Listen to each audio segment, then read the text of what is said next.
Assalamualaikum warahmatullahi wabarakatuh. Perkenalkan, nama saya Langgeng Yongi Surya dengan NIM 102022230019 dari kelas SI 49 gabungan 910 dan kelas SI 4704 sebagai kelas asal. Hari ini saya ingin menjelaskan terkait topik makna toleransi dalam kehidupan beragama sebagai pemenuhan tugas besar 1 mata kuliah agama Islam di Sistem Informasi Telkom University. Mungkin selanjutnya, apa itu toleransi? Toleransi sendiri adalah sikap menghormati perbedaan dan menghargai keragaman sebagai bagian dari kehidupan. Jadi kita itu harus menghargai dan tetap merespek atau menghormati dari perbedaan mulai dari ras, mulai dari fisik, ataupun dari kepercayaan. Mungkin selanjutnya adalah kenapa sih ini penting, seperti buat apa tujuan dari toleransi? Toleransi sendiri penting karena menurut kata data Indonesia di tahun 2024 memiliki masyarakat Islam sebanyak 245,97 juta dan juga Kristen sebanyak 20,91 juta dan seterusnya.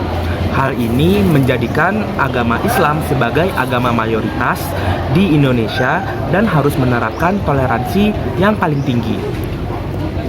Selanjutnya, apa itu toleransi dalam Islam? Toleransi dalam Islam berasal dari bahasa Arab, yaitu tasamuh atau merespek atau menghormati orang lain yang berbeda kepercayaan ataupun pandangan. Jadi kita tetap menghormati pendapat orang tersebut walaupun berbeda dari milik kita.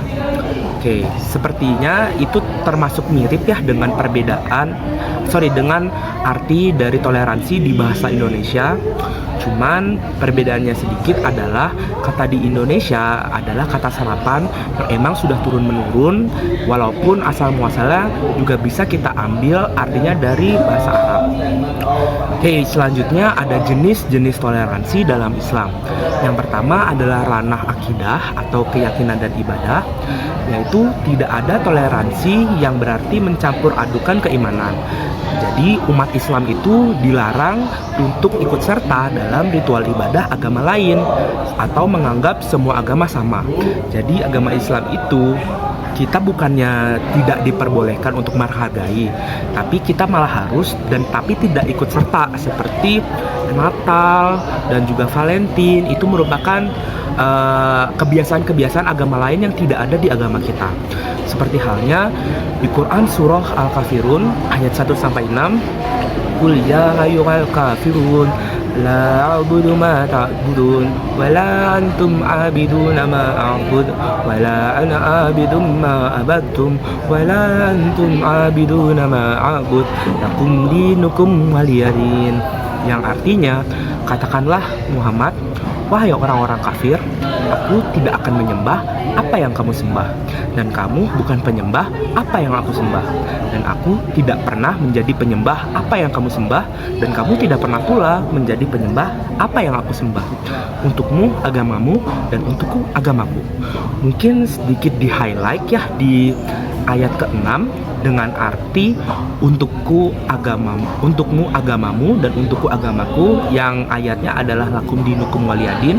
Di situ tertera jelas bahwa Allah Subhanahu wa taala sudah memberitahu bahwa kita harus tetap menghormati perbedaan keyakinan dan tidak mengusik perbedaan satu sama lain.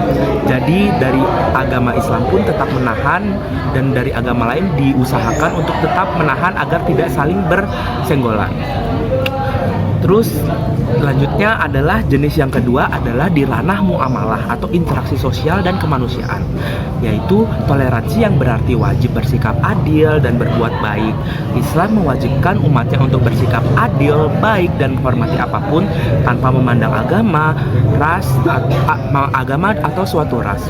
Ini merupakan hal yang harus kita toleransi.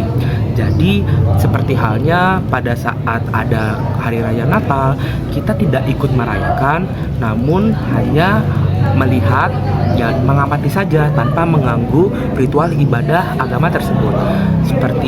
Seperti halnya pada hadis riwayat Abu Daud yang berbunyi, ala man ahdolama muahidan fa'ana hajijuhu yaumal qiyamah, yang artinya, ketahuilah, siapa saja yang menzolimi seorang muahid atau non-muslim yang damai, maka aku Nabi Muhammad akan menjadi lawannya di hari kiamat. Hadis riwayat Abu Daud. Hal ini menjadi salah satu bukti bahwa Nabi Muhammad SAW juga menjadi jaminan perlindungan dan keadilan Islam untuk semua orang, bahkan di luar agama Islam itu tersebut. Selanjutnya, toleransi di Indonesia bagaimana sih? Toleransi di Indonesia dengan lebih dari 1.300 suku bangsa dan 6 agama resmi diakui serta ratusan bahasa daerah, Indonesia memiliki banyak tantangan terkait toleransi sendiri karena beberapa pemahaman terkait toleransi belum merata ke seluruh masyarakat Indonesia. Seperti contoh, pada tahun ini ada salah satu masyarakat di Bali yang tidak menghormati hari raya Nyepi dan tetap pergi keluar padahal seharusnya tidak boleh. Serta ada juga masyarakat yang membubarkan kegiatan keagamaan di Sukabumi dengan merusak fasilitas tersebut. Jadi kesimpulannya adalah kita tetap harus menghormati dan saling toleransi agar Indonesia dan juga agama-agama yang ada di Indonesia tetap berjalan berdampingan dan mencerminkan ajaran dari Islam tersebut, karena kita adalah agama yang mayoritas. Seperti semboyan Bhinneka Tunggal Ika, berbeda-beda tetapi tetap satu jua. Mungkin terima kasih atas presentasi saya. Assalamualaikum warahmatullahi wabarakatuh. Mohon maaf bila ada salah kata.